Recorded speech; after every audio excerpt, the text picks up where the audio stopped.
Hello, my beautiful people. Good afternoon, good morning, good evening. Depends where you are in the world.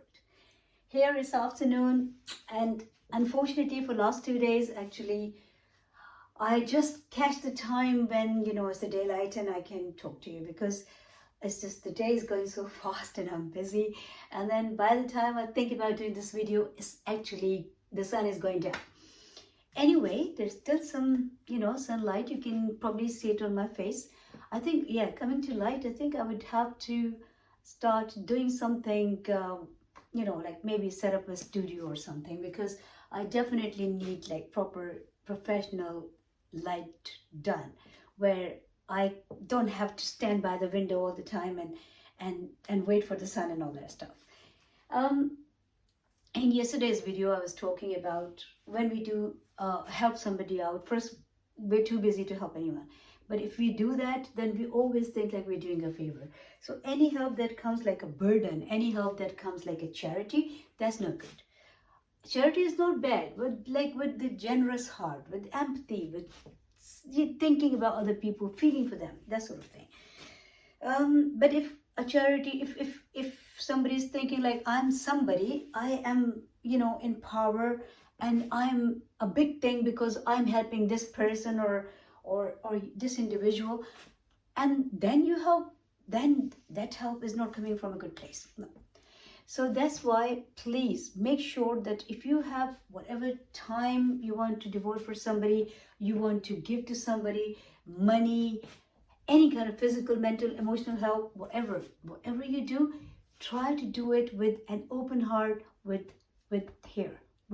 love, instead of doing it just for the sake of doing.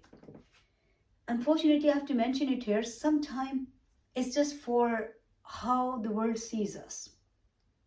Oh, that person does so much charity. Oh, I'm giving so much money to deserving. Just for getting that fame and the social respect. Again, that help is not coming from a good place. Again, the intention is not good because it's for a very selfish reason. You're doing it for yourself. Although when you give some genuine help to somebody, you do something genuinely for somebody, that is again you're doing for yourself, because that will clear your karma, that will make you a better person, that will give you peace of mind, that will give you the peace of heart and everything. But that would be a different type of benefit. Now here, you're doing it because you want name and fame and people praising you and coming in people's good books, or maybe looking high and all that stuff. That is not good. So any help that comes from a good place is good. But any help that comes like like somebody is not really genuinely empathizing with your situation or not understanding, that help is no help. Right, okay. The other thing that I want to say is, if you think that, it's just something has happened, we all have a life. Everybody is until they live, they have a life and they've been living. No matter what they're doing in their life, if they're a builder or they're doing some physical work or mental work or whatever, they're still there, So when people say that only the writers can write, somebody said it. That's why I'm explaining it here for other people as well. So when you think it's only you have to be a trained writer, this is very true. The people who do the writing work, they are probably naturally gifted. Maybe they don't have to put an effort. Or people who read a lot, they also obviously get into writing. Some people can put the things in better words than the others. But that doesn't mean that you can't write your story. Whenever you think that you've been going through something that is bothering you, write it. Something that you're happy about, write it. Write your own story. Don't think you're unimportant, less important, because every human being is unique. You are unique in your place. Nobody else is like you. Nobody can be like you. So your story is your story. It can never be somebody else's story. There might be some similarities. Somebody reads that story and say, oh yeah, that also happened in my life. Oh yeah, but that story is still coming from you, from your heart. Nobody's asking you to create something like, you just made up stories and all that stuff. That is, if you want to do it for living, that's okay. But writing your own story, I think that should be for everybody. We should all write our story. We should all write whatever journey we have traveled, whatever mileage we have traveled in life. Whether you're 20 or you're 50 or you're 80.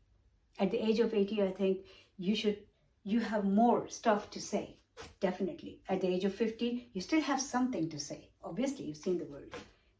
At the age of 20, you might not have that much, but you're still going through that. And then if you record like in writing, every experience, every emotion, every feeling, if you learn to record it, that will be your catharsis, and that will also create a story of your story. That will be your own story. So I would encourage everybody to write. I don't want to bring myself in everything, but to be honest with you, I've been writing since I was 12. When I started writing at the age of 12, I was writing short stories. And because my dad was into writing and he knew all the big poets and authors in the country and all that, so he also encouraged me, and we had that environment in our house, like so many books, and my father was so learned and everything. So that encouraged me, and maybe that inspired me, and that actually, maybe I have that in my gene as well. So I started writing. And when I was writing, after some time, when I was 15, 16, I think, and they were getting published. They were getting published in different magazines. Not with my dad's reference, I was doing it directly. And it was happening.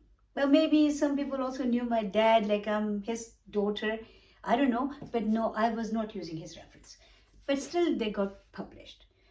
But when I was 15, 16, when I used to read my own stories, I started feeling that I lose the grip towards the end or sometime in the middle. I was not impressed with my work. It was not satisfactory for me. So I stopped, because I've always believed, since I was a child, or maybe because I'm a Leo, I've always believed it should come from here. If your heart is not your buddy in that, whatever you're doing, then you're alone. And you will not be able to give it that fullness, any work that is meant to be there. Anyway, so I just felt like, no, this is not good. I cannot write, and I left it. And then at some stage, for some reason, suddenly I wrote a poem in a different language. If it was in English, I did write some English poems too, but that was afterwards. But I wrote a poem that was in a different language, in my mother tongue. And when I wrote that poem, I thought like, oh, I liked it. And then I started writing poetry. And not all of it, but I think some of my poetry I like.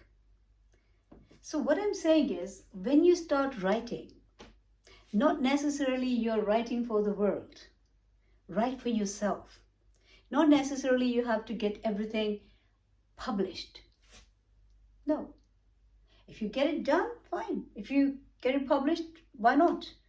But if you want to keep it to yourself, that's your catharsis. That's your story. That's unique story. That's only yours.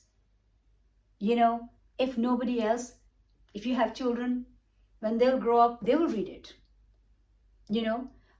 When you leave this earth, then whoever loves you, if they want to know you better, they will read it. You're leaving your story behind. And that is the idea. Think about it. It's quite interesting times. So they make beautiful noise. I've got so many crystals and all different type of chimes. I just love them. But yeah, and they also clear the energy.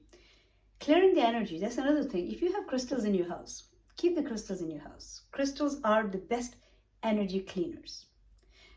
Don't think like, oh, it's some magic work. No, we are energy. Whoever visits our house, that is also an energy. They are also an energy, right? Human, animal, whoever. Sometimes even the things. Sometimes even if you go to an antique shop, an antique furniture shop, and then you buy antique furniture from there, you bring it to your house. Now that furniture is beautiful. It's got history, but it's got so many energies. It's got the energies of the people where it has been, whoever it's been with. So cleaning that energy is very important. Otherwise, those people are literally living with you. Their energies are literally there, whether they're dead or alive. So don't do that. Always clean everything that comes to your house if it's not new. If it's new, then it's fine. If it's still, you should, if you know Reiki, then you should give Reiki to your house. And even if it's, with all new things as well, like you should use sage, you should use, what do you call it? The bay leaves, the bay leaves, you should burn bay leaves, yeah? It clears the energy around you. Your house's energy, your thing's energy, your own energy. When people come and visit your house, it's not like everybody's coming with a bad intention, but everybody's like, okay, somebody is not feeling well. When they come to your house, you spend the time with them. After they're gone, the energy needs to come back in balance. If somebody had a fight with their husband or wife or they were in a bad mood or whatever, they come to visit you. As a friend, you console them, you talk to them and everything. That is fine. But then when they're gone, then please clean the energy in your room, in your house. You can own your own energy. Because obviously, even when we shake hands, it's an exchange of energy. When we hug people, why do you think people feel comforted when they're upset and you hug them? Why? Because your energy is supporting them. Your energy is actually giving them some strength at that time when they are weakening. The energy is weakening at that time, is going down, so you lift them up or try to lift them up. Your hug, your shaking hand. So everything that we do, that is an exchange of energy. Even when we talk to each other, you'll be surprised. That's a different type of energy. Words energy, sound energy. That also travels from person to person, whether you're on the phone or you're talking to somebody in person.